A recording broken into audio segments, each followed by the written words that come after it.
Paper देखेंगे, जो model paper साथियों हर एक विषय को कंप्लीट करेगा, जो भी आपके एग्जाम में आएगा, और हर एक टॉपिक को कंप्लीट करेगा जहां जहां से क्वेश्चंस आपसे पूछे जाएंगे। तो इन चारों विषयों वाली एकमात्र क्लास को देखिएगा और पूरा एंड तक देखिएगा। यहाँ पर आपको बहुत सारे साथियों आप देखेंगे रियल एग्जाम में यहाँ से कई सारे क्वेश्चंस आपको डिक्टो देखने को मिलेंगे। तो कुल मिला के साथियों सबसे पहले यहाँ पर हम लोग हिंदी देखेंगे, उसके बाद सामान्य ज्ञान, उसके बाद रीजनिंग और उसके बाद मैथ। तो साथियों यहाँ पर हिंदी के क्वेश्चंस देखिएगा और चेक कीजिएगा कि कितना आपका स्कोर रहता है, कितनी आपकी हिंदी की तैयारी है। तो पहला सवाल आपके स्क्रीन पर है कि वर्तनी की दृष्टि से शुद्ध शब्द कौन सा है, मुझे बताइए। क्या प्रज्वलित ऐसे लिखा जाता है? नहीं साथियों, ऐसे लिखा जाता है नहीं। प्रज्वलित कैसे लिखा जाता है? जैसे आपका ऑप्शन नंबर सी में है, ऐसे लिखा जाता है। एक शब्द और आपसे पूछा जाता है, उज्जवल कैसे लिखा जाता है? तो जब हम साथियों उज्जवल की बात करते हैं, उज्जवल में साथियों 2 बार जाएगा और दोनों बार आधा आधा जाएगा। तो कुल मिला के उज्जवल ऐसे लिखा जाएगा और प्रज्वलित ऐसे लिखा जाएगा। तो जिनका आंसर है यहाँ पर ऑप्शन नंबर सी, तो मैं कहूंगा कि आंसर आपका बिल्कुल करेक्ट है। इनमें से साथियों शुद्ध आपको बताने कि कौन सा शब्द पुल्लिंग नहीं है। देखिए कौन सा शब्द पुल्लिंग नहीं है, यानी कि कौन सा शब्द स्त्रीलिंग है, ये आपसे पूछा जा रहा है। तो समाज कैसा, ये तो पुल्लिंग हो जाएगा। खरगोश कैसे, ये भी पुल्लिंग हो जाएगा। पूर्णिमा कैसा शब्द है साथियों, ये स्त्रीलिंग शब्द है। पूर्णिमा कैसी है, तो मैं कह सकता हूं कि कौन सा शब्द पुल्लिंग नहीं है, ऑप्शन नंबर सी वाला शब्द पुल्लिंग नहीं है, और यही आपका बिल्कुल करेक्ट आंसर होगा। उसके बाद देखिए कौन सा शब्द पुल्लिंग है, मुझे बताइए।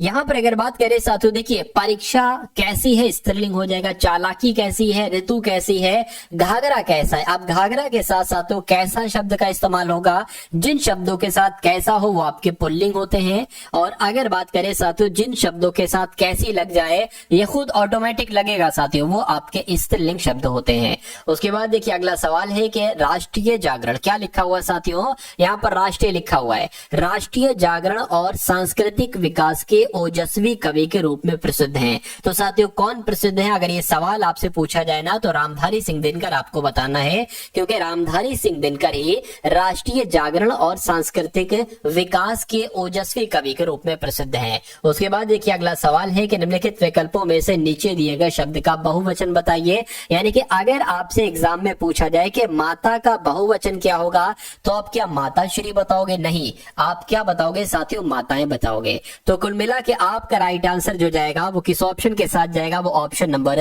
बी के साथ जाएगा, ठीक है ना। उसके बाद देखिए अगला सवाल है कि निम्नलिखित विकल्पों में से नीचे दिए गए शब्द का एक वचन बताना है आपको। यानी कि अगर गौएं की बात करें, क्या साथियों, अगर गौएं की बात करें तो इसका एक वचन क्या होगा, तो इसका एक वचन साथियों गौ हो जाएगा। क्या हो जाएगा, गौ हो जाएगा। राइट आंसर आपका अगर है ऑप्शन नंबर डी के साथ, तो मैं कहूंगा कि बिल्कुल करेक्ट है। उसके बाद देखिए अगला सवाल है कि प्राचीनतम भारतीय भाषा कौन सी है। तो जब भी साथियों अगर देखिए अगर संस्कृत आती तो आप संस्कृत लगाते, कोई दिक्कत ही नहीं है। अब यहाँ पर एक वैदिक संस्कृत है और एक लौकिक संस्कृत है, इसमें से अगर आपको देखना हो कौन सी सबसे प्राचीनतम है, तो आप याद रखेंगे कि वैदिक संस्कृत जो है ना साथियों वो सबसे प्राचीनतम है, आप लोग ध्यान रखना है। उसके बाद देखिए साथियों अगला सवाल है आपके स्क्रीन पर कि कृष्ण सोबती को उनके किस उपन्यास के लिए हिंदी साहित्य अकादमी पुरस्कार मिला था, आपसे पूछा जा रहा है। यहाँ पर आप लोग ध्यान रखेंगे जिंदगी नामा। जिंदगी नामा साथियों किसका उपन्यास है, तो मैं कहूंगा कृष्ण सोबती का उपन्यास है, और इस उपन्यास के लिए ही उनको हिंदी साहित्य अकादमी पुरस्कार दिया गया था। ये क्वेश्चन बहुत इंपॉर्टेंट है। उसके बाद देखिए अगला सवाल है कि गुड़ गोबर कर देना, इस मुहावरे का मतलब क्या होता है, मुझे बताइए। तो साथियों कोई बखेड़ा खड़ा कर देना, गुड़ गोबर कर दिया नहीं, गायब हो जाना, गायब कर देना नहीं, बना बनाया काम बिगाड़ देना, ये आपका जो होगा वो मैं कहूंगा कि बिल्कुल सही जवाब हो जाएगा। भाई तूने तो सब गुड़ गोबर कर दिया, यानी कि तूने तो बना बनाया काम बिगाड़ दिया। तो जिनका भी आंसर जो लोग भी यहाँ पर है ऑप्शन नंबर सी के साथ, मैं कहूंगा बिल्कुल करेक्ट है। आसमान फट जाना, इस मुहावरे का मतलब क्या होता है साथियों बताइए। कि असंभव काम होना नहीं, बहुत शोर होना नहीं, चुगली करना नहीं, अचानक आफत आ पड़ना। क्या अचानक साथियों आफत आ पड़ना या मुसीबत आ जाना, इसको कहा जाता है भाई आसमान फट पड़ा। उसके बाद देखिए नेक्स्ट नंबर का क्वेश्चन है साथियों, जो सामने ना हो उसके लिए एक शब्द आप क्या बताएंगे, मुझे बताइए। देखिए जो सामने होता है उसको क्या कहते हैं, प्रत्यक्ष, और जो सामने नहीं होता है उसको क्या कहते हैं साथियों, परोक्ष। तो कुल मिला के जो लोग भी यहाँ पर है ऑप्शन नंबर ए के साथ, मैं कहूंगा कि आपका आंसर यहाँ पर बिल्कुल करेक्ट हो जाता। भाई बहुत बढ़िया, वेरी गुड क्लास। उसके बाद देखिए, मेहनत ऐसी सफलता मिलती है, क्या मेहनत से ऐसी सफलता मिलती है जिसकी आशा ना की गई हो। इस वक्त में प्रयुक्त जिसकी आशा ना की गई हो, इसके लिए एक शब्द क्या होगा? जिसकी आशा ना की गई हो, यह सवाल आपसे एग्जाम में साथियों बहुत पूछा जा चुका है, बहुत बार आपसे पूछा जा चुका है। तो अगर बात करें, निराशा कहेंगे, आशातीत कहेंगे, ठीक है ना, आशातीत नहीं कहेंगे, अंदर भी नहीं कहेंगे साथियों, अप्रत्याशित कहेंगे। क्या कहेंगे? आप लोग ध्यान रखेंगे साथियों, जिसकी आशा न की गई हो उसको अप्रत्याशित कहा जाता है, ठीक है ना। चलिए, अब उसके बाद देखिए साथियों, अगला सवाल है, आपके स्क्रीन पर देखिए और मुझे बताइए कि राइट आंसर यहाँ पर आपका क्या हो सकता है, कि इनमें से कौन सी प्रेरणार्थक क्रिया है, आपसे कुल मिला के पूछा जा रहा है। बताइए। देखिए, प्रेरणार्थक क्रिया वहां पर होती है जब हम खुद कोई काम ना करें। क्या?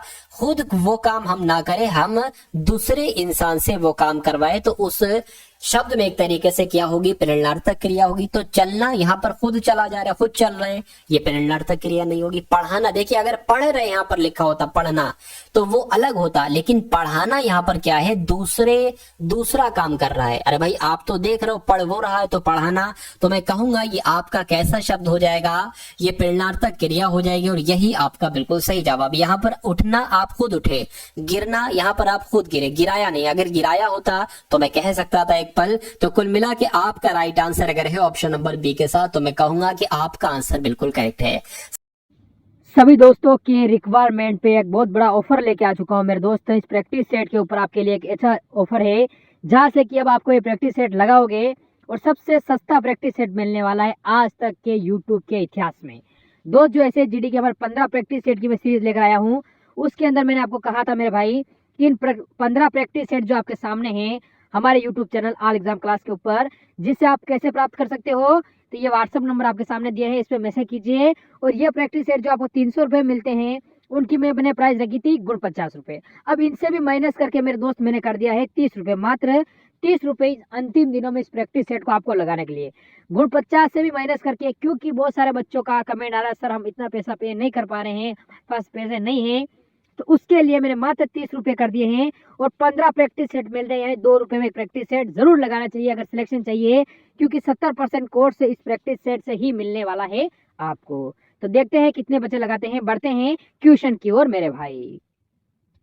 देखिए, अगला सवाल है कि भारत में कब राष्ट्रीय विज्ञान दिवस के रूप में मनाया जाता है? साथियों मुझे बताइए, यानी कि इस क्वेश्चन का राइट आंसर आपका क्या हो सकता है, देखिए और फटाफट बताइए। तो 28 फरवरी को ही साथियों राष्ट्रीय विज्ञान दिवस मनाया जाता है। उसके बाद देखिए, अगला सवाल है आपकी स्क्रीन पर कि निम्नलिखित में से कौन सा भारत में सबसे ऊंचा गुरुत्व बांध है? तो आप लोग ध्यान रखेंगे, भागड़ा बांध जो है ये भारत में सबसे ऊंचा गुरुत्व बांध है। उसके बाद देखिए, अगला सवाल है कि निम्नलिखित में से किसे लोकहितवादी के रूप में जाना जाता है? तो गोपाल हरि देशमुख इनका नाम है, और इनको ही क्या कहा जाता है? लोकहितवादी के रूप में इनको जाना जाता है। अब उसके बाद देखिए, अगला सवाल है साथियों, हैजा और प्लेग के लिए दुनिया का पहला टीका विकसित करने वाला पहला सूक्ष्म जीव विज्ञानी कौन था साथियों? तो वॉल्डेमर हॉफकिन इनका नाम था, और ये आपका बिल्कुल सही जवाब हो जाता है। अगला सवाल देखिए आपके स्क्रीन, देखिए ये सारे क्वेश्चन आपको देखना होंगे, क्योंकि मैं कहूंगा कि अगर आपको सिलेक्शन चाहिए है, अगर आपको साथियों वर्दी चाहिए 2024 में, तो इन सभी प्रश्नों को आपको तैयार करना होगा, क्योंकि परीक्षा में जो प्रश्न आपके आएंगे वो इन्हीं सब क्लासेस से आएंगे, और कोई दुनिया बाहर के क्वेश्चन साथियों नहीं आते हैं आपके एग्जाम में। देखिए, यहाँ पर अगर बात करते हैं साथियों कि जो आदमी जिस समाज का है उसके व्यवहारों का कुछ असर समाज पर जरूर पड़ता है, ये किस प्रकार का वाक्य है आपसे पूछा जा रहा है। चलिए, तो यहाँ पर अगर बात करें, जो आदमी जिस समाज का है उसके व्यवहारों का कुछ असर समाज पर जरूर पड़ता है, तो ये आपका मिश्र वाक्य हो जाएगा, यानी कि आंसर आपका अगर है ऑप्शन नंबर सी के साथ, तो मैं कहूंगा कि आपका आंसर यहाँ पर बिल्कुल करेक्ट हो जाता। भाई बहुत बढ़िया, वेरी गुड क्लास। चलिए, उसके बाद देखिए, अगला सवाल है आपकी स्क्रीन पर कि निम्नलिखित में से किस अधिनियम ने पिट्स इंडिया अधिनियम के द्वैध शासन को समाप्त किया? तो मैं कहूंगा भारत सरकार अधिनियम 1858 ने पिट्स इंडिया अधिनियम के द्वैध शासन को समाप्त किया। आपको बहुत अधिक जोर नहीं डालना है, जो क्वेश्चंस आपको यहाँ पर दिखाए जा रहे हैं उन क्वेश्चंस को आपको तैयार कर लेना है, और जो आंसर आपको बताए जा रहे हैं उन आंसर को आपको हमारे मन मस्तिष्क में स्टोर कर लेना है। देखिए, क्षेत्रीय आतंकवाद विरोधी संरचना निम्नलिखित में से किस अंतरराष्ट्रीय संगठन से संबंधित है? अगर आपसे पूछा जाए तो शंघाई सहयोग संगठन आपको आंसर लगा देना है। उसके बाद देखिए मार्स परसिवरेंस रोवर को संचालित करने वाले पहले भारतीय कौन थे? तो इनका नाम था साथियों अक्षता कृष्णमूर्ति, और यही आपके कौन थे? मार्स परसिवरेंस रोवर को संचालित करने वाले पहले भारतीय थे। चलिए उसके बाद देखिए अगला सवाल है। अभी तो साथियों रीजनिंग के क्वेश्चन भी हैं, मैथ के क्वेश्चन भी हैं, ठीक है ना? तो सभी क्वेश्चंस आप लोग साथियों यहाँ पर देख कर जाएंगे। अशोक के शिलालेख किस भाषा में लिखे गए साथियों? तो अशोक के शिलालेख प्राकृत भाषा में लिखे गए, आप लोग ध्यान रखेंगे। उसके बाद देखिए अगला सवाल है 2011 की जनगणना के अनुसार जनसंख्या का घनत्व कितने व्यक्ति प्रति वर्ग किलोमीटर था? तो साथियों मैं कहूंगा 382 प्रति वर्ग किलोमीटर था। ये आपका बिल्कुल सही जवाब हो जाता है। अगला सवाल देखिए कि निम्नलिखित में से किस राज्य सरकार ने महतारी वंदना योजना 2024 शुरू की है? तो अगर बात करें साथियों छत्तीसगढ़ की, तो छत्तीसगढ़ सरकार ने ही महतारी वंदना योजना 2024 शुरू की थी। अगला सवाल देखिए स्वतंत्र बंगाल की स्थापना किसने की थी? तो इनका नाम था मुर्शीद कुली खां, और इन्होंने ही स्वतंत्र बंगाल राज्य की स्थापना की थी। अगला सवाल है भारत का वर्णन करते हुए किसने विविधता में एकता इस वाक्यांश का प्रयोग किया था? मुझे बताइए। तो अगर बात करते हैं किसने किया था? पंडित जवाहरलाल नेहरू ने किया था। ये आप सभी लोग यहाँ पर याद रखेंगे। अब उसके बाद देखिए कि सूचित करें निम्नलिखित में से किस देश में अधिकतम काल क्षेत्र है? बताइए। तो किस देश की बात चल रही है? मैं कहूंगा साथियों किस देश की बात चल रही है? साथियों फ्रांस की बात चल रही है। अगर ये सवाल आपसे पूछा जाए कि किस देश में अधिकतम काल क्षेत्र है यानी कि टाइम जोन्स है, तो आपको फ्रांस बताना है। उसके बाद देखिए अगला सवाल है 2000 में द्रोणाचार्य पुरस्कार जीतने वाली पहली महिला भारोत्तोलन कोच कौन थी? तो साथियों हंसा शर्मा इनका नाम है, और हंसा शर्मा ही 2000 में द्रोणाचार्य पुरस्कार जीतने वाली पहली महिला भारोत्तोलन कोच थी। तो उसके बाद देखिए बगदाद किस देश की साथियों राजधानी है? तो अगर बात करते हैं बगदाद किस देश की राजधानी है? तो इराक की राजधानी है, ठीक है ना? बगदाद किस देश की राजधानी है? इराक की राजधानी है। उसके बाद देखिए अगला सवाल है कि भ्रष्टाचार निवारण अधिनियम के प्रयोजन के लिए कौन लोक सेवक नहीं है? तो देखिए एक न्यायालय द्वारा नियुक्त एक परिसमापक तो है, सरकार के लिए कमीशन के आधार पर कार्य करने वाला ठेकेदार ये नहीं होगा, एक न्यायाधीश ये भी है, विश्वविद्यालय का कुलपति ये भी है। तो कौन सा तो सेवक नहीं? ऑप्शन नंबर बी वाला नहीं है। उसके बाद देखिए अगला सवाल है आपके स्क्रीन पर कि उत्तर प्रदेश सरकार ने वंचित वर्गों की बेटियों को सक्षम और आत्मनिर्भर बनाने के लिए किस प्रशिक्षण कार्यक्रम के तहत समग्र शिक्षा अभियान शुरू किया है? मुझे बताइए। तो मैं कह सकता हूं आरोहिणी पहल इस प्रश्न का बिल्कुल सही और बिल्कुल सटीक जवाब हो जाता है। अब उसके बाद देखिए अगला सवाल है आपके स्क्रीन पर, मुझे बताइए कि एक राज्य के मुख्यमंत्री की नियुक्ति कौन करते हैं? भाई मुख्यमंत्रियों की नियुक्ति तो राज्यपाल के द्वारा की जाती है। किसके द्वारा? राज्यपाल के द्वारा की जाती है, जिनका आंसर यहाँ पर डी था। मैं कहूंगा बिल्कुल करेक्ट था। चलिए उसके बाद देखिए कि निम्नलिखित में से कौन भारत के संविधान की समवर्ती सूची के मामलों में कार्य करता है? तो साथियों केंद्र सरकार और राज्य सरकार, ये इस सवाल का बिल्कुल सही जवाब हो जाता है। अगला सवाल देखिए कि भक्ति संत नैयार इनका नाम है, निम्नलिखित में से किस देवता के ये भक्त थे? तो ये तो साथियों शिव के भक्त थे। किसके भक्त थे? जो आपके नैयार थे ये शिव के भक्त थे, ये आप सभी लोगों को मालूम होना चाहिए। अब उसके बाद देखिए अगला सवाल है कि निम्नलिखित में से कौन सा देश भारत के साथ सीमा साझा नहीं करता है? तो बांग्लादेश करता है, नेपाल करता है, ठीक है ना, म्यांमार करता है, लेकिन ईरान नहीं करता है। अब यहाँ पर अगर बात करें तो अब आपके यहाँ पर साथियों रीजनिंग के क्वेश्चन शुरू हो चुके हैं। कौन से क्वेश्चन साथियों शुरू हो चुके हैं? रीजनिंग के आपके यहाँ पर क्वेश्चन शुरू हो चुके हैं। तो पहला क्वेश्चन आपके स्क्रीन पर है रीजनिंग का, कि देखिए साथियों यहाँ पर M13 आया है, उसके बाद O18 है, उसके बाद यहाँ पर साथियों एक कौन सा लेटर आएगा और कौन सी संख्या आएगी आपसे पूछी जा रही है, और उसके बाद साथियों S28 आना चाहिए, फिर U33 आना चाहिए। देखिए यहाँ पर अगर बात करें साथियों 13 से 18 हुआ है, तो कितना बड़ा है? कितना बड़ा है साथियों? अगर बात करते हैं ये साथियों आपका कितना बड़ा है? 5 बड़ा है, ठीक है ना, ये 5 बढ़ गया। अच्छा यहाँ पर अगर बात करें ये 28 से 33 हुआ, यानी कि कितना बड़ा है? 5 बड़ा है। तो मेरे हिसाब से 18 में 5 बढ़ाना होगा, ठीक है, और 18 में साथियों 5 बढ़ाते हैं कितना आता है? 22 आता है। तो संख्या तो हमें पता चल गई 22 टेबल के 23 आता है, तो संख्या हमें पता चल गई 23 कौन से ऑप्शन में? इस ऑप्शन में। एक बार कंफर्म कर लीजिए। अब देखिए 13 के बाद साथियों O आया है, यानी कि 13, O के बाद साथियों M के बाद O आया है, यानी कि 2 बढ़ाया गया है, O के बाद 2 बढ़ाएंगे तो साथियों 17, यानी कि क्यू आ जाएगा, और क्यू किस ऑप्शन में, इस ऑप्शन में है। उसके बाद क्यू के 2 नंबर बाद क्या होता है साथियों, एस होता है, और एस के 2 नंबर के बाद क्या होता है, यू होता है। तो मैं कह सकता हूं कि आंसर हमारा जो जाएगा वो ऑप्शन नंबर बी के साथ जाएगा। उसके बाद देखिए अगला सवाल है आपके स्क्रीन पर। साथियों इन सभी क्वेश्चंस को देखिए, ये कुछ नहीं आपको पढ़ना है, इसमें से आपसे ये पूछा जा रहा है कि सबसे अलग कौन सा है, सबसे विषम कौन सा है। अब देखिए साथियों और मुझे बताइए कि आपको सबसे अलग इसमें से कौन सा लग रहा है, मुझे बताइए। देखिए 14 से 86 बना है, 18 से 107 बना है, 16 से 97 बना है, और 22 से 133 बना है। जब अगर हम बात करते हैं साथियों, क्या अगर इसकी बात करें, यानी कि 14 की गुणा साथियों, 14 पंजे 70, 14 छंग कितने होते हैं साथियों, 84 होते हैं। ये कितना है, 85 है, तो भाई एक बढ़ाया गया, क्या ऐसा है, ऐसा है, देख लेते हैं। 18 की अगर बात करते हैं साथियों, 18 पंजे 90, 18 छंग कितने हो जाएंगे, 108 हो जाएंगे, ठीक है ना साथियों। 18 छंग कितने हो जाएंगे, 108 हो जाएंगे। तो कुल मिला के अगर बात करें, यहाँ पर क्या किया गया, एक घटाया गया है, चलिए कोई दिक्कत नहीं, एक घटाया गया है। इसकी अगर बात करते हैं साथियों, 16 पंजे 80, 16 छंग 96 हो जाएगा। तो कुल मिला के ये तो ऐसे इसकी तरह आ रहा है, ठीक है। 16 गुणा 6 कितना हो जाएगा, 96 हो जाएगा, प्लस 1 किया तो कितना मिल गया हमें, 97 मिल गया। इसकी अगर बात करते हैं साथियों, 22 छंग कितना होता है, एक तरीके से 22 छंग आपका 132 होता है। तो 22 गुणा 6 कितना हो जाएगा, 132 हो जाएगा, प्लस 1 करेंगे तो कितना हो जाएगा, 133 हो जाएगा। यानी कि यहाँ पर जो रूल लगा है वही रूल यहाँ पर लगा, और वही रूल यहाँ पर लगा है, लेकिन यहाँ पर कुछ अलग। यहाँ पर देखिए सब में एक प्लस हो रहा है, यहाँ पर एक माइनस हुआ। तो मैं कह सकता हूँ कि यहाँ पर सबसे अलग जो होगा वो ऑप्शन नंबर बी वाला होगा, और यही आपका बिल्कुल सही जवाब है। अगर आपकी समझ में ये आ गया है तो बहुत अच्छी बात है, लेकिन नहीं आया है तो इसको थोड़ा सा पीछे करके आप लोग देख लेंगे, आपकी दोबारा समझ में आ जाएगा। उसके बाद देखिए यहाँ पर भी आपको साथियों सबसे भिन्न बताना है कि सबसे अलग कौन सा ऑप्शन है, मुझे बताइए। देखिए यहाँ पर अगर बात करते हैं क्या, कि बकरी का खुर होता है, जो पैर के नीचे एक तरीके से होता है जूता टाइप का, उसको खुर कहा जाता है। तो बकरी का ये एक अंग हो गया।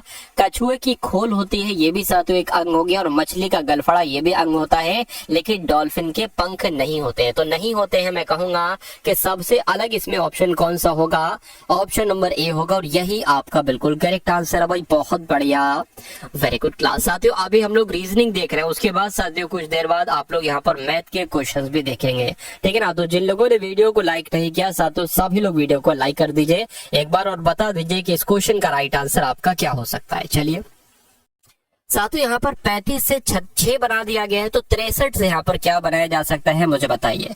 देखिए जब हम इनको और इन नंबर को देखते हैं तो मुझे ऐसा लगता है कि ये, यानी कि ये अगर साथियों इसका 6 का स्क्वायर कर दे तो ये 36 आ जाए, और 36 बिल्कुल इसके नजदीक है, सिर्फ 1 घटाया गया है। तो अगर बात करें ये क्या 5 के स्क्वायर के नजदीक है, नहीं। ये क्या 8 के स्क्वायर के नजदीक है, बिल्कुल साथियों 8 का स्क्वायर कितना होता है, 64 होता है। जैसे इसमें 1 घटाया गया था, 36 में से एक घटाने पर 35 आया था, उसी प्रकार यहाँ पर अगर 1 घटाएंगे तो साथियों 63 आ जाएगा, और 63 ये यहाँ पर लिखा हुआ है। तो मैं उम्मीद करूंगा साथियों इस सवाल को आप भली प्रकार से समझ गए होंगे। फिर से मैं आपको एक बार बता देता हूँ, ये 35 जो है ना, ये इसके स्क्वायर के नजदीक है, यानी कि 6 का स्क्वायर 36, 1 घटाया गया है। तो ये किस नंबर के स्क्वायर के नजदीक है, 64 होता है 8 का स्क्वायर, ठीक है ना। तो 8 के स्क्वायर में से 1 घटाएंगे ये आ जाएगा, 6 के स्क्वायर में से 1 घटाएंगे ये आ जाएगा। तो मैं उम्मीद करता हूं साथियों अब आप लोग समझ चुके होंगे। उसके बाद देखिए अगला सवाल है कि अगर यदि कूट भाषा में टोमेटो को ब्रिंजल कहा जाता है, ब्रिंजल को रेडिश कहा जाता है, और रेडिश को कैबेज कहा जाता है, और कैबेज को ओकरा कहा जाता है, तो जमीन के नीचे उपजने वाली सब्जी के लिए निम्नलिखित में से कौन सा शब्द होगा। अब सबसे पहले आप ये बताइए कि जमीन के नीचे कौन सी सब्जी उगाई जाती है। क्या टमाटो नहीं उगाई जाती है? अगर टमाटो उगाई जाती तो हमारा आंसर ब्रिंजल हो जाता।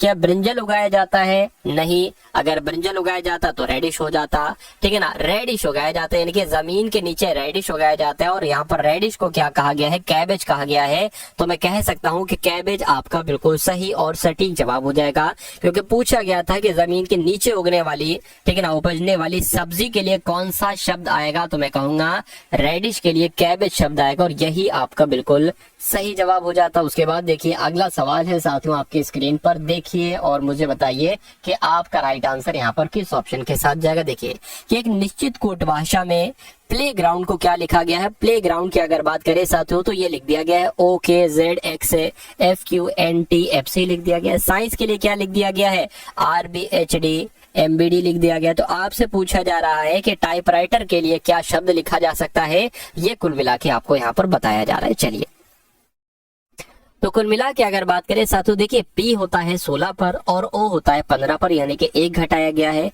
L होता है 12 पर और K होता है साथियों की 11 पर, 1 घटाया गया है।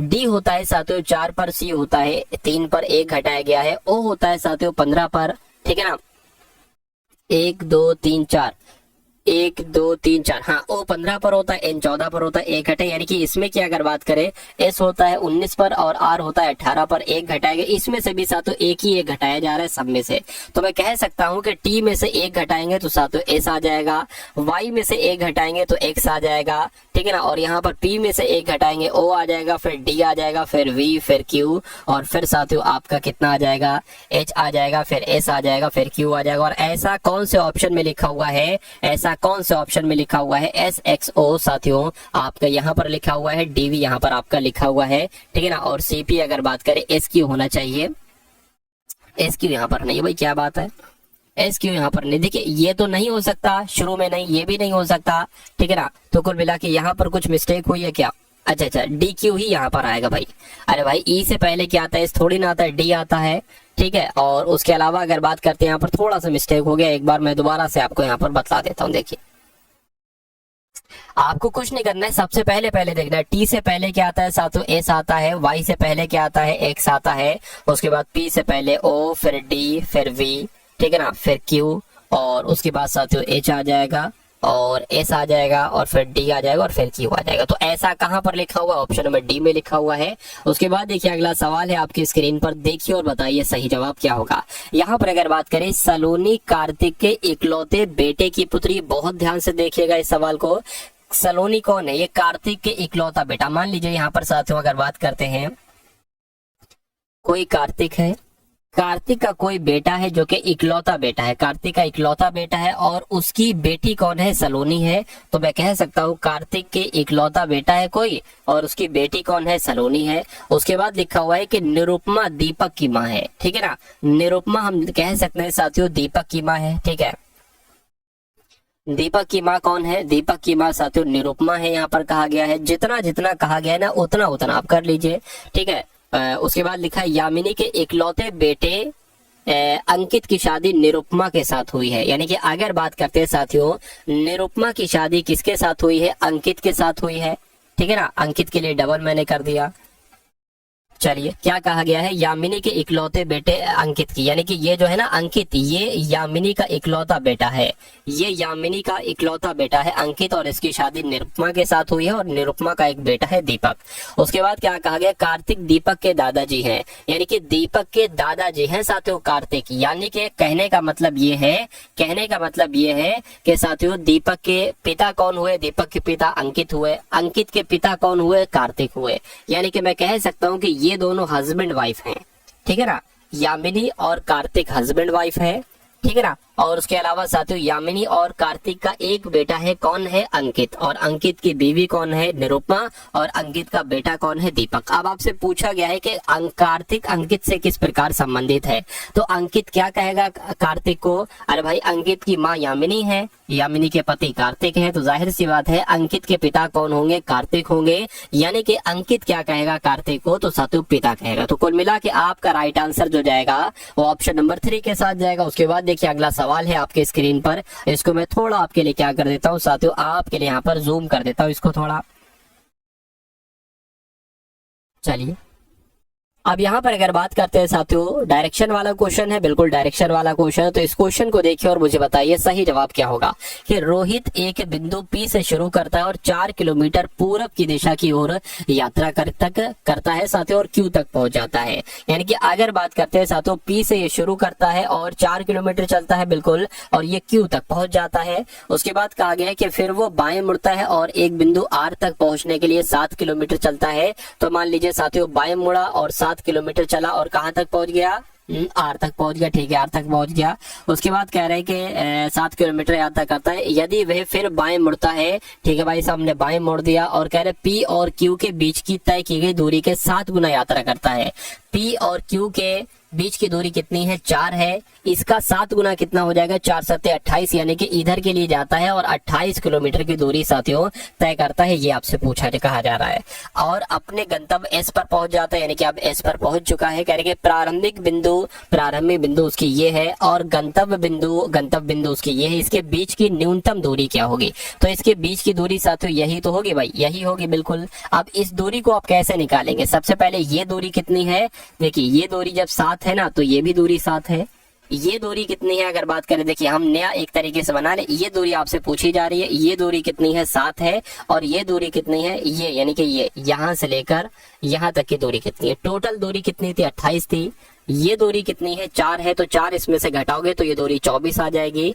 यानी कि अगर बात करें साथियों, ये दूरी अगर आपसे पूछी जा रही है और ये इधर की दूरी दे रखी है, इधर की दूरी दे रखी है, तो एक सूत्र होता है साथियों, क्या, इसको हम कण मान लेते हैं, कण का।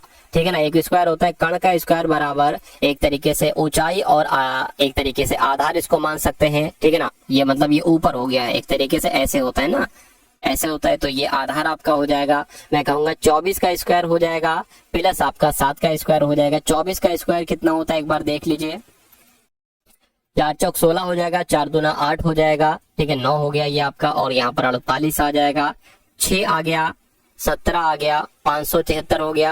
यानी कि 24 का स्क्वायर 573 हो गया, 7 का स्क्वायर 49 हो गया, और ये आपका क्या आ गया, ये एक स्क्वायर आ गया। अब इन दोनों को साथियों जोड़ लीजिए, 576 को और 49 को जोड़ लीजिए, 5 आ गया 15 का, ठीक है ना, 12 का, ये आपका 625 हो गया। यानी कि के स्क्वायर बराबर क्या है, 625 आया। मैं कह सकता हूँ कि ये 625 किसका स्क्वायर होता है, 25 का स्क्वायर होता है, यानी कि के बराबर 25 आएगा। तो इसकी दूरी कितनी निकलेगी, 25 निकलेगी, और 25 आपका बिल्कुल सही जवाब हो जाएगा। तो कुल मिला के जिनका आंसर यहाँ पर पहले से ही आ चुका है ऑप्शन नंबर ए यानी कि 25, तो उन सभी का आंसर क्या होगा साथियों, बिल्कुल करेक्ट हो जाता है भाई। बहुत बढ़िया, वेरी गुड क्लास। अब उसके बाद देखिए अगला सवाल है आपके स्क्रीन पर, मुझे बताइए राइट आंसर क्या होगा। देखिए एक ये कागज है, एक ये क्या है, एक ये साथियों कागज है, और इस कागज को बीच से मोड़ा जाता है। कैसे फोल्ड किया जाता है, यहाँ से, यानी कि ये वाला पार्ट जो है इसके ऊपर आ जाता है। उसके बाद साथियों अब आपके पास क्या आ जाता है, अब आपके पास एक ऐसा इस टाइप से कागज आ जाता है। इसको मोड़ने के बाद अब उसको यहाँ बीच से साथियों ये वाला पार्ट इसके ऊपर ले आते हैं, तो अब आपके पास एक जो कागज आ गया है वो इस टाइप का कागज आ गया है। अब उसमें एक यहाँ पर एक ऐसा होल किया जाता है और एक ऐसा यहाँ पर होल किया जाता है। तो जब इसके चारों खाने मोड़ोगे तो ये कैसा दिखाई देगा, आपसे पूछा जाए। देखिए यहाँ पर अगर 2 है ना होल, तो यहाँ पर भी साथियों 2 होल हो जाएंगे, उसी प्रकार यहाँ पर भी 2 होल हो जाएंगे, और उसी प्रकार यहाँ पर भी 2 होल हो जाएंगे। तो ऐसी आकृति कहाँ पर दिख रही है, यहाँ पर नहीं, यहाँ पर नहीं, यहाँ पर नहीं, यहाँ पर दिख रही है। तो यही आपका साथियों बिल्कुल सही जवाब हो जाता है। उसके बाद देखिए अगला सवाल है आपकी स्क्रीन पर, देखिए और मुझे बताइए राइट आंसर क्या होगा। यहाँ पर साथियों आपको दिया गया है 91, 7, 2, 4, 10, 5। ठीक है, इसको आपको साथियों कैलकुलेट करना है। 91, 7, 2, 4, 10, और यहाँ पर अगर बात करें 5 हो जाएगा। ठीक है ना। अब अगर बात करते हैं साथियों यहाँ पर देखिए नीचे वाले से चलिए, ऐसे क्वेश्चन में नीचे वाले से चलते हैं तो आंसर थोड़ा सा जल्दी मिलने के चांसेस होते हैं। इसकी अगर बात करें साथियों, अगर यहाँ पर गुणा भाग रख दे, अगर यहाँ पर साथियों गुणा, यहाँ पर साथियों भाग रख दे। अब देखिए भाई यहाँ पर अगर बात करें ना कि 2 से नहीं पूरा कट पाएगा, 7 को ये नहीं काट पाएगा, तो ये ऑप्शन नहीं कह सकते, और 2 से 91 भी नहीं कटेगा। तो इसलिए साथियों हम क्या करेंगे, ऑप्शन नंबर सी वाले को यहाँ पर अब रख लेंगे। अब अगर बात करें साथियों ये भाग लिखा हुआ है, ये बराबर लिखा हुआ है, ये गुणा प्लस माइनस, गुणा प्लस माइनस। अब देखिए 7 से अगर 91 को कट करेंगे, 7 एकम 7 और 21 हो जाएगा, 7 3 आपका 21 हो जाएगा, 13 आ गया यहाँ पर ये, ठीक है ना। उसके बाद साथियों अगर बात करें 4 दूना 8 प्लस यहाँ पर 5 आ जाएगा, तो मैं कह सकता हूँ 13 बराबर कितना आ गया, 13 आ गया, यानी कि ये बिल्कुल सही बैठ जाएगा। तो हमारा और आपका राइट आंसर जो जाएगा वो किस ऑप्शन के साथ जाएगा, वो ऑप्शन नंबर सी के साथ जाएगा।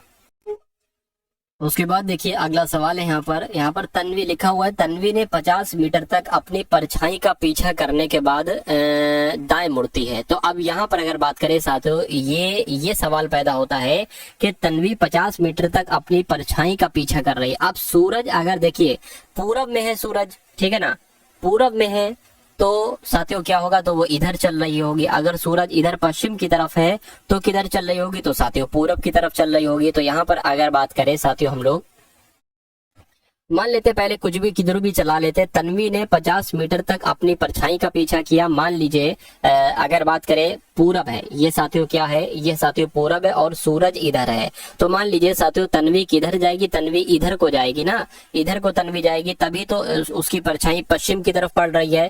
तो वह अपनी परछाई का पीछा 50 मीटर तक करते हैं, यानी कि 50 मीटर तक चली। उसके बाद कह रहे फिर वो दाएं मुड़ जाती है और 30 मीटर चलती है। दाएं मुड़ गई साथियों और वो 30 मीटर चली, फिर वो दाएं मुड़ती है और 60 चलती है, यानी कि दाएं मुड़ती है और वो 60 चलती है। ये 60 चलती वो कह रहे कि अंत में वह पूरब दिशा के सम्मुख थी, यानी कि अब वो पूरब दिशा के सम्मुख है, सामने बिल्कुल पूरब दिशा के ही सम्मुख है। तो कह रहे कि तो फिर उसने किस समय पर चलना शुरू किया था, तो उस समय मैं कह सकता हूँ सुबह में चलना शुरू किया था, क्योंकि पूरब दिशा में जो सूर्य होता है वो सुबह में ही होता है। तो सुबह इसका राइट आंसर हो जाएगा, यानी कि हमने इधर से चलना स्टार्ट किया।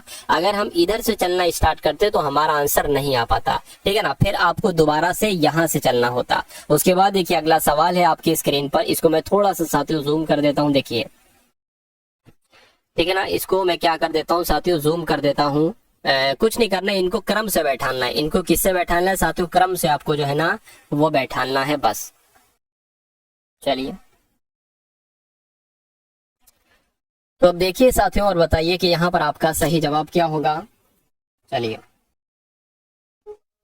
तो यहाँ पर सबसे पहले क्या शेल्फ आएगा क्रम में साथियों, या उसके बाद लकड़ी आएगा, पटरा आएगा, या वृक्ष आएगा, अलमारी। देखिए सबसे पहले अगर बात करें, सबसे पहले इंसान वृक्ष को लेगा।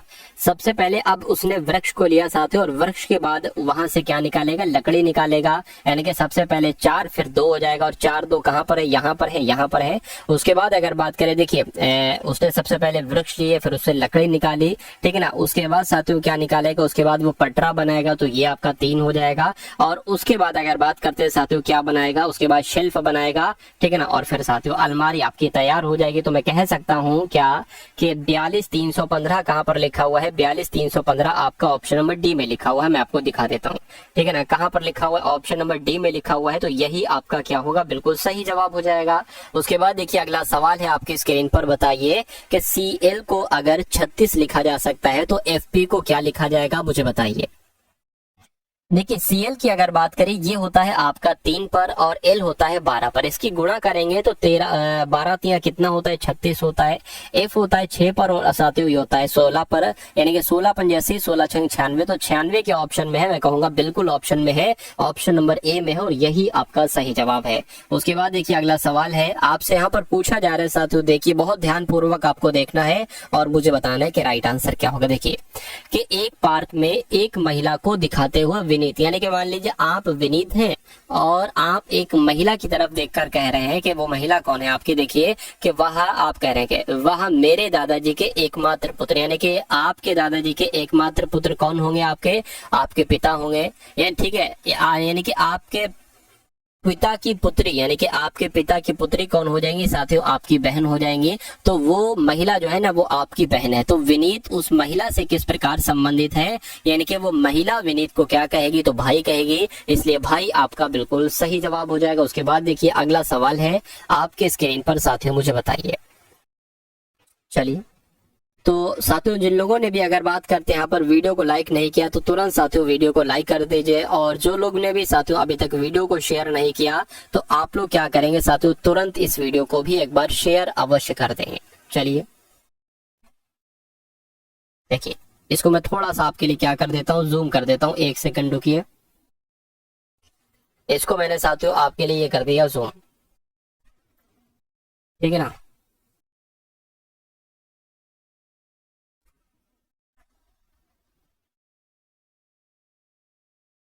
चलिए अब इस सवाल के अगर बढ़े तो ये क्वेश्चन इंपॉर्टेंट है, और ये आपका सेटिंग अरेंजमेंट का साथियों क्वेश्चन है।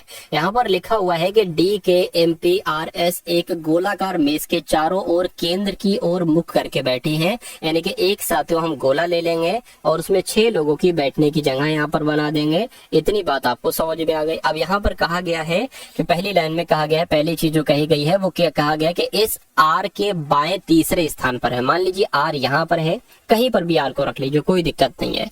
ठीक है, आर के बाएं तीसरे स्थान पर एस है, बायां क्या होगा आर का, इधर होगा 1 2 3। ठीक है ना, यानी कि आर के बाएं तीसरे स्थान पर एस हो गया। उसके बाद कहा गया है कि आर के ठीक दाएं कौन है, पी बैठा है। तो आर के ठीक दाएं कौन बैठा है, डी, पी बैठा है ना, पी लिखिए यहाँ पर, पी बैठा है। उसके बाद कहा गया है कि और डी के ठीक बाएं बैठा है, यानी कि जो पी बैठा है, पी ये आर के तो ठीक दाएं बैठा है, लेकिन पी जो बैठा है वो डी के बाएं बैठा है, तो डी के बाएं मैंने बैठा दिया। उसके बाद कहा गया कि आर के ठीक बाएं एम है, तो आर के ठीक बाएं कौन हो जाएगी साथियों, एम, यानी कि एम यहाँ पर आ जाएगी। और कह रहे हैं कि एस के ठीक दाएं कौन हो जाएगी, के हो जाएगी, तो एस के ठीक दाएं कौन हो जाएगी, के हो जाएगी। ठीक है ना, और एम के ठीक बाएं हो जाएगी, बिल्कुल एम के ठीक बाएं के हो गया। कहने के डी के बाएं से तीसरे स्थान पर कौन है, डी कहां पर है, डी यहाँ पर है। डी के बाएं से तीसरा कौन होगा, 1 2 3 कौन होगा साथियों, एम होगा। तो मैं कह सकता हूं कि एम आपका बिल्कुल सही जवाब हो जाएगा। और जिनका आंसर यहाँ पर है ऑप्शन नंबर ए के साथ, तो मैं कहूंगा कि आपका आंसर साथियों बिल्कुल करेक्ट है। चलिए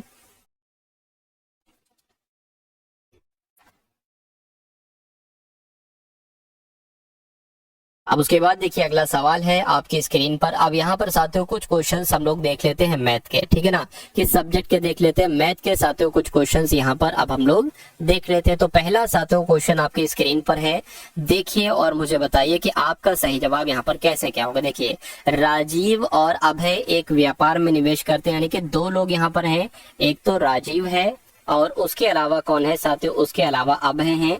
ठीक है, कहा गया है कि लाभ को 2:3 में विभाजित किया गया, यानी कि अगर लाभ की साथियों हम बात करते हैं तो लाभ को अगर राजीव को 2 लाभ मिला है तो अभय को कितना 3 लाभ मिला है। ठीक है, उसके बाद कहा गया है कि लाभ को निवेश के रूप में अनुरूप विभाजित किया गया है, यानी कि जितना पैसा लगाया जाएगा, जिस अनुपात में पैसा लगाया जाएगा उसी अनुपात में उनको लाभ मिलता है। यानी कि यदि राजीव ने 40,000 रुपए निवेश किए तो अभय के द्वारा कितना निवेश किया गया। अगर राजीव के द्वारा 40,000 रुपए लगाए गए तो अभय के द्वारा साथियों कितना पैसा लगाया गया, ये आपसे यहाँ पर पूछा जा रहा है। देखिए जितना इनको, जिस अनुपात में इनको लाभ मिल रहा है, ठीक है, उसी अनुपात में इनको पैसा होगा। मैं कह सकता हूँ साथियों 2x है, 2x लाभ राजीव को मिला, 3x लाभ अभय को मिला, यानी कि 2x अगर हम साथियों 40 मान ले, 40,000 मान ले, तो 3x बराबर क्या आ जाएगा, ये हमें देखना है। तो 2x बराबर कितना हो जाएगा, 2x बराबर साथियों कितना हो जाएगा, एक तरीके से 40,000 हो जाएगा यहाँ पर। ठीक है, तो एक x बराबर कितना हो जाएगा, 20,000 हो जाएगा। ठीक है ना, तो साथियों x बराबर 20x आ गया, 3x बराबर कितना हो जाएगा साथियों 60,000 हो जाएगा। तो मैं कह सकता हूँ, क्या कह सकता हूँ कि राजीव ने अगर 40,000 लगाए थे तो अभय ने 60,000 लगाए थे, तो 60,000 आपके इस क्वेश्चन का राइट आंसर है। क्योंकि पूछा गया था कि अभय के द्वारा कितने रुपए निवेश किए गए, तो 60,000 रुपए निवेश किए गए। उसके बाद देखिए अगला सवाल है आपकी स्क्रीन पर, देखिए और बताइए राइट आंसर आपका क्या होगा। चलिए तो यहाँ पर अगर बात करें साथियों, कहा जा रहा है कि एक पार्क में 2 पैरों वाले कुछ पक्षी हैं, ठीक है, और 4 पैरों वाले कुछ जानवर हैं, और पार्क में सिरों की कुल संख्या कितनी है, 52 है, तो पैरों की कुल संख्या 158 होगी। तो पार्क में पक्षियों की संख्या आपसे पूछी जा रही है। देखिए एक तो अगर बात करते हैं पार्क में 2 पैरों वाले कुछ पक्षी हैं, अब पक्षी भी यहाँ पर हैं, ठीक है ना, और साथियों क्या है, और जानवर, 2 लोग यहाँ पर हैं, 2 प्राणी लोग हैं, जानवर हैं। ठीक है, पक्षी को हम मान लीजिए x मान लेते हैं और जानवर को हम क्या मान लेते हैं, यहाँ पर y मान लेते हैं। ठीक है, इतनी बात आपको समझ में आ गई है। तो पक्षी हो गए x और जानवर हो गए आपके y। यहाँ पर कहा गया है साथियों एक पार्क में 2 पैरों वाले कुछ पक्षी हैं, 2 पैरों वाले कुछ पक्षी हैं और 4 पैरों वाले कुछ जानवर हैं। देखिए इस टाइप का सवाल आपसे पूछा जाता है जिसमें एक पक्षी, एक कोई होता है वो उसके 2 पैर होते हैं, ठीक है, और एक जानवर होता है, कोई भी होता है साथियों उसके 4 पैर होते हैं कुल मिला के यहाँ पर। तो यहाँ पर अगर बात करते हैं, एक बात यहाँ पर लिखी हुई है, क्या लिखी हुई है कि उनके सिरों की कुल संख्या। देखिए अब x जो कि पक्षी है इसमें भी एक ही सिर होगा, एक पक्षी में एक सिर होगा, और जो जानवर होगा उसका भी एक सिर होगा, यानी कि अगर दोनों के सिरों को जोड़ते हैं तो कितना आता है साथियों, 52 आता है। ठीक है, तो दोनों के सिरों की संख्या कितनी होगी, 52 हो गई। अब अगर बात करें दोनों के पैरों की संख्या कितनी बताई गई है साथियों, 158 बताई गई है। अब इसका देखिए, इसका एक सर है, इसके दो पैर है ना, तो साथियों 2x हो जाएगा। अब ये जानवर है, जानवर के 4 पैर होते हैं, तो साथियों जानवर के 4 पैर हैं, तो कुल मिला के ये 4y हो जाएगा। 4 ये कितना है साथियों, 158 यहाँ पर बताया गया है। अब एक तो इक्वेशन ये बन गई और एक इक्वेशन ये बन गई। इसको अगर सॉल्व करें तो दो साथियों अगर हम कॉमन लें यहाँ पर, तो x + 2y यहाँ पर आ जाएगा। अगर बात करें यहाँ पर 158 आ गया। अब अगर बात करें यहाँ पर x + 2y बराबर क्या हो जाएगा, 158/2 हो जाएगा। ये 2 इसके नीचे आ जाएगा। इसको अगर कट करेंगे 2 × 14, 2 × 18 आ जाएगा। यानी कि अब अगर बात करें साथियों, अब एक इक्वेशन है x + 2y बराबर 79। उसके अलावा साथियों क्या है, उसके अलावा x + y बराबर 52। अब अगर बात करें साथियों, देखिए यहाँ पर अगर बात करें 2 को कॉमन लिया गया है, तो अंदर क्या बचेगा, x + 2y। ठीक है, इतनी बात आपको समझ में आ गई। अब इसको साथियों घटा लीजिए, यानी कि x में से x घटाएंगे तो कुछ नहीं बचेगा, 2y में से 1y घटाएंगे तो 1y बचेगा, 79 में से 52 घटाएंगे कितना बचेगा, इधर साथियों 7 और यहाँ पर 2, यानी कि 27 बच जाएगा। तो अगर आपसे पूछा यह जाता है कि जानवरों की संख्या कितनी है, तो आप बताते 27। लेकिन आपसे पक्षियों की संख्या साथियों पूछी गई है, तो पक्षियों की संख्या कैसे निकालेंगे, देखिए अब x + y बराबर 52 है। x का मान हमें पता चल गया कितना है साथियों, 27 है। तो मैं कह सकता हूं, क्या मैं कह सकता हूं, देखिए x + y बराबर कितना है, 52 है। अब x + y का मान कितना है, 27 है, बराबर 52 हो जाएगा। यानी कि अगर बात करें x बराबर 52 - 27 हो जाएगा। जब इसको घटाओगे साथियों तो यहाँ पर 5 आ जाएगा और यहाँ पर 2 आ जाएगा। यानी कि x का मान जो निकलेगा, यानी कि पक्षियों की जो संख्या निकलेगी साथियों, वो कितनी निकलेगी, वो एक तरीके से 25 निकलेगी। और यही आपका क्या होगा, यही आपका साथियों बिल्कुल करेक्ट आंसर हो जाता है। भाई बहुत बढ़िया, वेरी गुड क्लास। चलिए साथियों, उसके बाद देखिए अगला सवाल है, आपके स्क्रीन पर देखिए और यहाँ पर आपको बताना है साथियों कि आपका राइट आंसर जो है ना वो किस ऑप्शन के साथ जाएगा। चलिए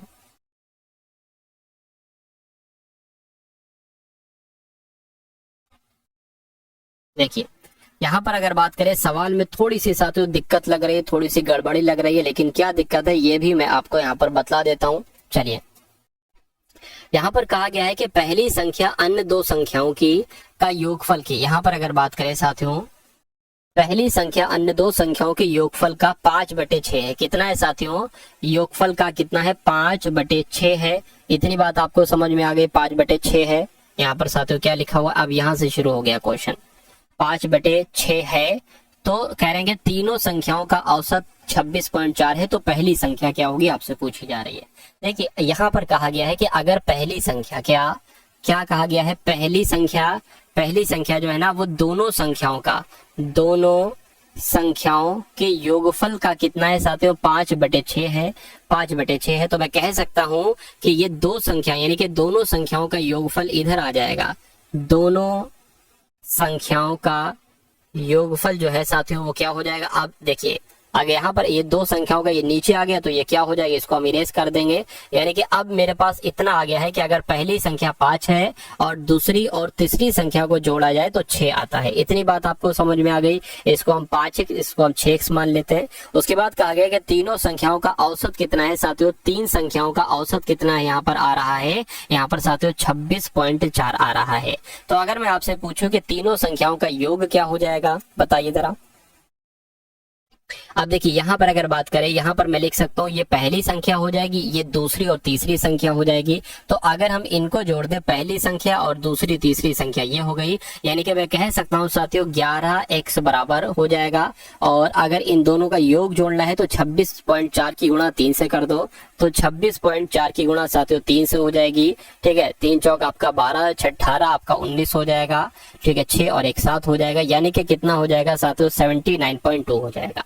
अब ये साथियों 11 से इसकी भाग हो जाएगी, यानी कि 79.2 11 आ जाएगा आपका। 11 एकम 11, 11 सत्ते 77 और 11 दूना 22 हो जाएगा। यानी कि x बराबर कितना आ जाएगा, 7.2 आ जाएगा।